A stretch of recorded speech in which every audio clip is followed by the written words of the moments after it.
We think that within 5 years we'll be bigger than IBM. It's a goal, but IBM is still defending it pretty well.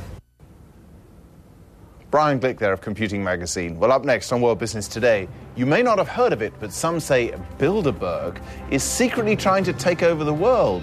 We're trying to find out why some of the biggest names in business and politics are currently meeting very discreetly in Germany.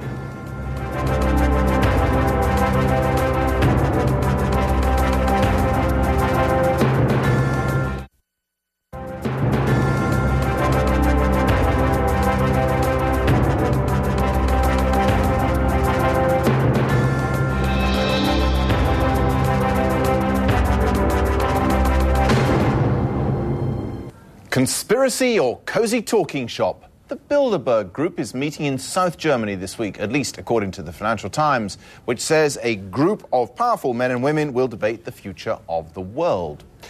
The paper says the steering committee of Bilderberg includes Deutsche Bank boss Josef Ackermann, Nokia CEO Jorma Ollila, Daimler Chrysler's Jürgen Schrempp, and outgoing World Bank President James Wolfensohn. I asked John Ronson, who has written about Bilderberg, what it really is. Bilderberg is a meeting of powerful centrist industrialists and politicians. They always meet in secret once a year in a 5-star hotel with golfing facilities, and they've taken on the image for conspiracy theorists of the fabled shadowy cabal that secretly rules the world. Are they?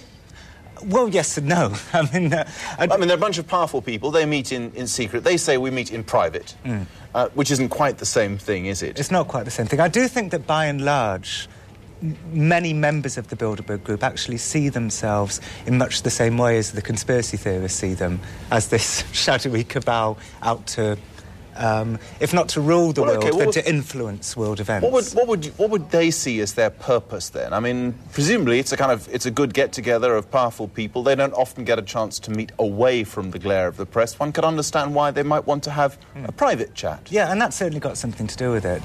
They see themselves as wise globalist centrists. They were set up post the Second World War by people like Dennis Healey, David Rockefeller and various others. And but there's a degree of idealism there, isn't there? They didn't want to go to war again. I mean... Oh, absolutely. Is that a sinister conspiracy? Well, I mean, it depends what side of the political spectrum you sit on. And many of the anti-Bilderberg conspiracists are right-wingers who see themselves as twigs in a tidal wave of globalisation. They see themselves as nationalists.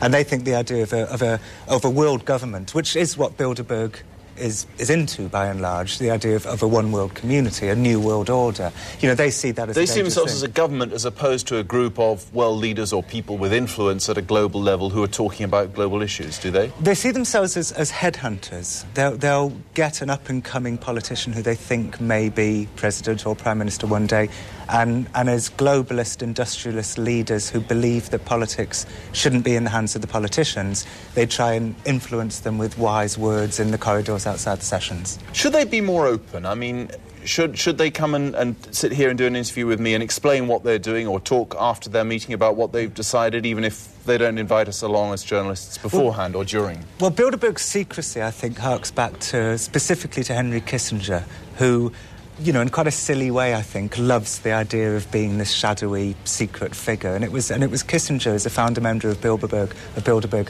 who had this idea to be this kind of secret organisation in quite a silly way, really. So, and I think some members, Lord Owen said to me at one point that, he wishes... That's the former British Foreign Secretary and leader of the Social Democratic Party. Yeah, and he said he kind of wished Bilderberg, didn't quite have this air of secrecy, because it gives rise to tremendous conspiracy theories. John Ronson there, who's written about Bilderberg in a book called Them, Adventures with Extremists. Up next on World Business Today, a tourist industry struggling with the threat of terrorism. How does Egypt keep the visitors coming back time after time? More in a moment. Thank you.